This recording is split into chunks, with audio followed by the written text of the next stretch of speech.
तो महात्मा गांधी पर अपशब्द कहे जाने के मामले में कालीचरण की गिरफ्तारी को लेकर मध्य प्रदेश और छत्तीसगढ़ की सरकार आमने सामने आ गई थी। कालीचरण की गिरफ्तारी छत्तीसगढ़ पुलिस ने खजुराहो यानी कि मध्य प्रदेश से की, जबकि मध्य प्रदेश के गृहमंत्री ने पुलिस के प्रोटोकॉल पर सवाल उठाए। छत्तीसगढ़ के मुख्यमंत्री का यह कहना है कि महात्मा गांधी के खिलाफ अमर्यादित बातें कैसे बर्दाश्त कर सकते हैं।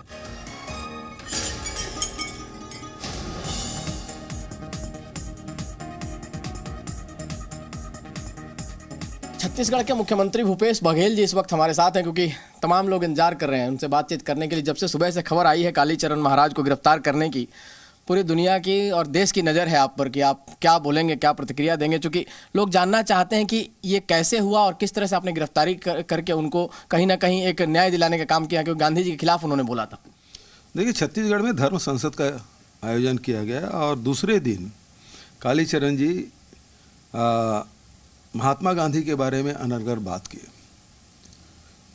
गांधी जी ने देश को सत्य और अहिंसा के अस्त्र से आज़ादी ही नहीं दिलाई, बल्कि पूरी दुनिया को संदेश दिया कि इससे बड़े हथियार कुछ नहीं हो सकता। तो जिन्होंने सर्वोदय की बात की, जिन्होंने समानता की बात की, समरसता की बात की, जिन्होंने श्रम को, मेहनत को सम्मान देने का काम किया, ऐसे महात्मा के खिलाफ अनर्गल कोई बात करे तो कैसे बर्दाश्त किया जा सकता है। उसके खिलाफ न केवल FIR दर्ज हुआ, बल्कि उसे खोजने के लिए अनेक राज्यों में पुलिस की टीम गई और छत्तीसगढ़ की पुलिस ने उसे गिरफ्तार किया है। तो जो कड़ी कार्रवाई करनी थी, जो लोग अपेक्षा कर रहे थे, छत्तीसगढ़ सरकार ने पूरा किया। क्या सिर्फ गिरफ्तारी है या किस तरह की कार्रवाई की जाए, क्योंकि राष्ट्रपिता महात्मा गांधी के खिलाफ उन्होंने बयान दिया और अनर्गल बयान किया है, तो किस तरह की कार्रवाई होगी उनके खिलाफ? जिसमें जो धाराएं लग सकती है IPC की, वो सारे लगाए जाएंगे और वो पुलिस के आला अफसर उसको देख रहे हैं, तो उसके हिसाब से कार्रवाई होगी। मध्य प्रदेश के जो गृह मंत्री हैं उनको ऐतराज़ है कि आपने जिस तरह से उनको गिरफ्तार किया और उनके स्टेट से गिरफ्तार किया बिना कंसेंट के, कह रहे हैं कि जो फेडरल स्ट्रक्चर है उसका कहीं ना कहीं आपने उल्लंघन किया, इसको लेकर उनको तकलीफ है इस बात को। महात्मा गांधी गाली देने वाले की निंदा नहीं की भारतीय जनता पार्टी के नेताओं ने, गिरफ्तारी की प्रक्रिया पे उंगली उठा रहे हैं। सबसे पहली बात तो यह है कि महात्मा गांधी गाली देने वाले व्यक्ति, गोडसे के जिंदाबाद कहने वाले व्यक्ति का ये समर्थन करते हैं या विरोध करते हैं। इस गिरफ्तारी से वो प्रसन्न हैं कि दुखी हैं, इस बात को पहले स्पष्ट कर लेना चाहिए। सर, एक बात और आ रही है कि चूंकि कार्यक्रम के दौरान कांग्रेस के नेता भी उसमें शामिल थे, जब मैं बयान दिया गया धर्म संसद में, और बीजेपी के नेता भी लोग मौजूद थे, तो क्या उस समय इस बात का ध्यान क्यों नहीं रखा गया पहले कि इस धर्म संसद में इस तरह की बयानबाजी हुई, उस समय कार्रवाई क्यों नहीं हुई? देखो, धर्म संसद के आयोजक को भी पुलिस ने नोटिस दिया और उन्होंने जवाब भी दिया। दूसरी बात यह है कि आयोजन यदि होता है तो कौन आदमी क्या बोलेगा कोई नहीं जानता, बोलने के बाद कार्रवाई होना ये दूसरा पहलू है। तो पहली बात यह है कि उसमें भारतीय जनता पार्टी के लोग भी थे, कांग्रेस के लोग भी थे, और महंत रामसुंदर दास जी मंच से ही विरोध किया कि बहुत गलत है कि महात्मा गांधी के खिलाफ इस प्रकार से किया जाएगा, तो मैं अपने आप को इस मंच से अलग करता हूँ। वो संरक्षक बनाए गए थे, उसमें भारतीय जनता पार्टी के लोग भी थे। और जिस शुरुआत हुई, पूर्व मुख्यमंत्री रमन सिंह जी कलश यात्रा में थे, मुख्य अतिथि के रूप में गए थे। तो धर्म संसद है जिसमें सनातन धर्म के बारे में चर्चा होगी, धर्म की गूढ़ बातों की चर्चा होगी, उससे समाज को किस प्रकार से लाभ होगा, ये सब बातें होती है। लेकिन ये थोड़ी है कि उसमें महात्मा गांधी और गोडसे के बारे में चर्चा शुरू हो जाए और उसके बाद उस महात्मा के खिलाफ बयानबाजी किया जाए। ये तो कभी बर्दाश्त नहीं किया जा सकता और इसलिए हमने कार्रवाई की।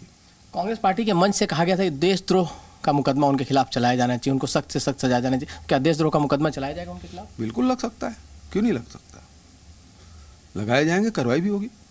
सर, एक सवाल और है, चूंकि हिंदू का मामला है, धर्म संसद का मामला है, योगी आदित्यनाथ जी ने मालेगांव ब्लास्ट को लेकर सवाल उठाया है कि आप लोग कांग्रेस पार्टी जो है कहीं ना कहीं हिंदुओं को और हिंदू देवी देवताओं को, चाहे जो हिंदू नेता हैं उनको टारगेट करते हैं। मालेगांव ब्लास्ट के एक आरोप, जो गवाह था, उसने कहा कि भाई हम लोगों को दबाव डाला गया कि RSS के नेताओं का नाम लें, योगी आदित्यनाथ का उस समय नाम लेने के लिए कहा गया। तो उनका कहना है कि कांग्रेस पार्टी को माफ़ी मांगनी चाहिए क्योंकि कांग्रेस पार्टी ने साजिश रची है। देखिए, जहाँ तक कि धर्म की बात है और राष्ट्रवाद की बात है, तो हमारा जो राष्ट्रवाद है या हम जिस धर्म को मानते हैं वो भारत के जो ऋषि परंपरा है, चाहे वैदिक हो, चाहे उपनिषद काल के हो, चाहे वो बुद्ध के काल के हो, महावीर के काल के हों, या फिर शंकराचार्य जी के हों, या कबीर गुरु नानक देव की बात हो, तुलसी और सूर की बात हो, या फिर जिन्होंने ये उद्घोष किया कि किसी भी पंथ किसी रास्ते से उपासना करिए एक ही ईश्वर को प्राप्त होता है, ये उद्घोष करने वाले हिंदुस्तान के पूरी दुनिया के एकमात्र संत हुए रामकृष्ण परमहंस। उस परंपरा के प्रतिनिधित्व यदि कोई करते हैं जीवन में जिन्होंने जिया है वो महात्मा गांधी है। तो हमारी जो परंपरा है, हमारे जो राष्ट्रवाद है, हम जिस धर्म को मानते हैं वो हमारे भारत के जो प्राचीन परंपरा से लेके जो आधुनिक जिन्होंने गांधी जी ने उसको रास्ता बताया उस रास्ते पर चलने वाले। इनका जो धर्म मानने का जो तरीका है वो आयातित है, ये हिटलर और मुसोलिनी से प्रभावित हैं। और इसी कारण से देखिए आरएसएस के लोग हाफ पैंट पहनते हैं, काली टोपी लगाते हैं, बैंड बाजा बजाते हैं। न बैंड हमारे भारतीय वाद्य यंत्र है, न पैंट और काली टोपी हमारे परिधान है। और दोनों में अंतर ये है कि भारत के जितने भी दर्शन हैं उसमें प्रेम है, दया है, करुणा है, भाईचारा है, सहिष्णुता है। और इनके जो भारतीय जनता पार्टी जिस रास्ते पे चल रहा है उसमें घृणा है, हिंसा है, नफरत है, षड्यंत्र है और जो असहमति है उसका कोई सम्मान नहीं, उसे दबा देने, कुचल देने का रास्ता है। तो ये उस रास्ते पे चल रहे हैं। बताइए उनके आदर्श हिटलर और मुसोलिनी नहीं है तो कौन है? लेकिन सर सीधा सीधा उनका आरोप यह है कि आप लोगों ने साजिश रचकर, जिस समय यूपीए की सरकार थी महाराष्ट्र में, आप लोगों ने साजिश रचकर मालेगांव ब्लास्ट में लोगों को फंसाने की कोशिश की, चाहे तो साधु संत हों, चाहे योगी आदित्यनाथ का नाम लेने के लिए दबाव बनाया गया। गवाह कह रहा है और वो कह रहे हैं कि अगर इस तरह के आरोप, मुझे इसके बारे में पूरी जानकारी नहीं है, तो जो जानकार लोग उनसे बात करिए तो वो लोग जवाब दे पाएंगे।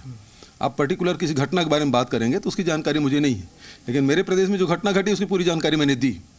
और यहाँ तक की बात है जो राष्ट्रवाद है इनका, वो बताए कि आयतित है कि नहीं है, उसके राष्ट्रवाद में आक्रामकता है कि नहीं है, घृणा है कि नहीं है, नफरत है कि नहीं है, असहिष्णुता है कि नहीं है, और जो असहमति है उसका सम्मान का भाव तो है ही नहीं, वो दबा देने, कुचल देने की भावना है कि नहीं है, ये बताइए। मूल चीज़ तो ये है, धर्म के मूल बात में बात करें ना वो। सर उत्तर प्रदेश चुनाव है, आप उत्तर प्रदेश के प्रभारी भी हैं। कल योगी आदित्यनाथ ने कहा कि हम बड़े बड़े मंदिर तो बना ही रहे हैं, अयोध्या में तो बड़ा मंदिर बन ही रहा, भव्य मंदिर बन रहा है, और बनारस में ऑलरेडी बन चुका है, उसको आपने सबने देखा है दुनिया ने।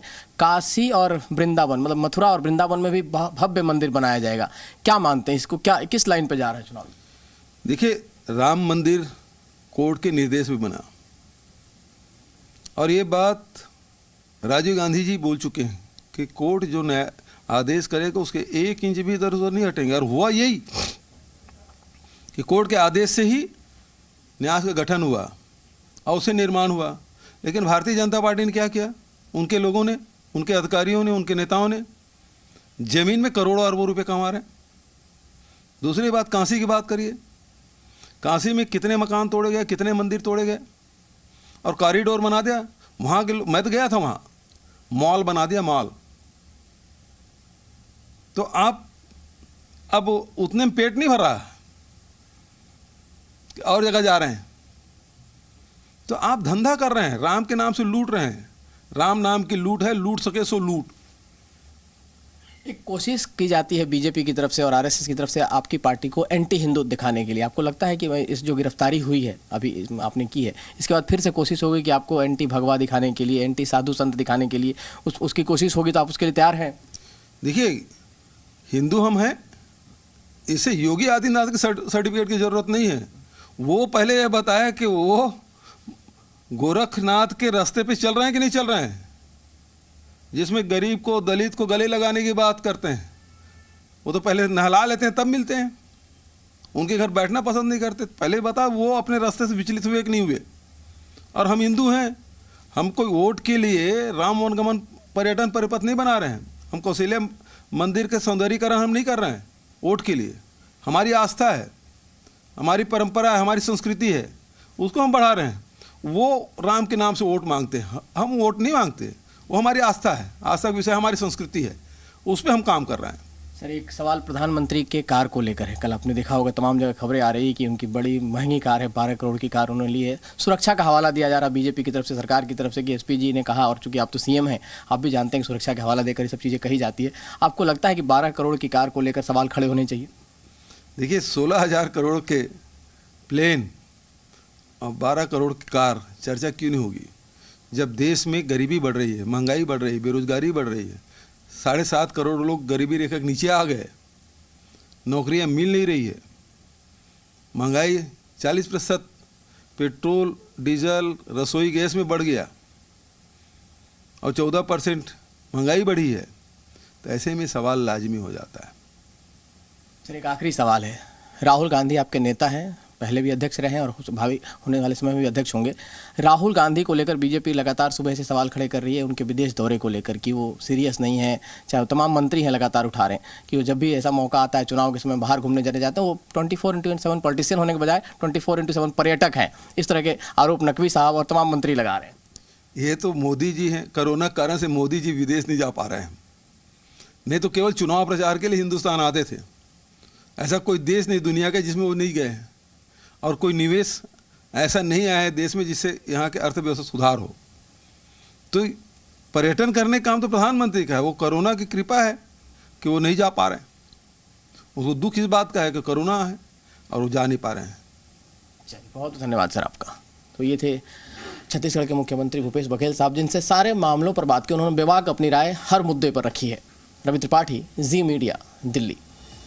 तो सभी मामलों पर अपनी बात रखी भूपेश बघेल ने। वहीं महात्मा गांधी के खिलाफ अभद्र टिप्पणी करने वाले कालीचरण की गिरफ्तारी हुई, लेकिन मध्य प्रदेश के गृह मंत्री नरोत्तम मिश्रा ने कहा है कि यह प्रोटोकॉल का उल्लंघन है। छत्तीसगढ़ पुलिस की कार्रवाई का तरीका गलत है। रायपुर पुलिस ने मध्य प्रदेश के खजुराहो से कालीचरण महाराज को गिरफ्तार किया है। गृह मंत्री नरोत्तम मिश्रा हमारे साथ मौजूद हैं। सर, इंटर स्टेट पॉलिसी का पालन नहीं किया गया। मुख्यमंत्री भूपेश बघेल कह रहे हैं कि पूरा पालन हुआ है, उसी तरह से गिरफ्तारी की गई है जो संवैधानिक था। मुख्यमंत्री जैसे पद पर रहने वाले व्यक्ति को ऐसा नहीं बोलना चाहिए। सूचना थाने को देना चाहिए पहले या बाद में, न तो इन्होंने पहले दी न बाद में दी। मीडिया से जानकारी आ गई है, मीडिया को पहले रिलीज किया।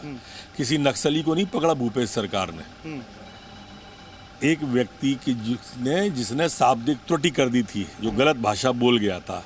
गलत बोला इसलिए केस रजिस्टर्ड हो गया उस पर। केस रजिस्टर्ड हो गया तो उसको कौन सी अपराधी को ऐसे को पकड़ रहे थे आप? आपने तो कोई धारा ऐसी लगाई नहीं, जमानती धारा लगाई है आपने। तो जमानती धाराओं में जमानत ले सकते थे आप, न्यायालय फैसला करता जो भी करना था। मैंने अपने डीजी को कहा है बात करने को, बात कर रहे हैं। सर, क्या मध्य प्रदेश के डीजीपी अभी इस मामले पे बात करेंगे? कोई बड़ा एक्शन भी हो सकता है? बात करेंगे, उसके बाद बताते हैं। सर, आप इस गिरफ्तारी से खुश हैं या दुखी हैं? सर, भूपेश जी ने सवाल पूछा है, वो दोनों बातें गलत हैं। उन्होंने जो महात्मा गांधी के लिए बोला वो गलत है, और इन्होंने जिस तरीके से गिरफ्तारी की वो तरीका गलत है। महात्मा गांधी के लिए जिन शब्दों का प्रयोग कालीचरण महाराज ने किया वो भी गलत है, और गिरफ्तारी का जो तरीका है मध्य प्रदेश में वो भी गलत है। ये कहना है मध्य प्रदेश के गृह मंत्री नरोत्तम मिश्रा का। कैमरामैन नंदन विश्वास के साथ Akash Dwivedi, Zee media, Bhopal. Presenting B News app available on Google Play and App Store. Download it now.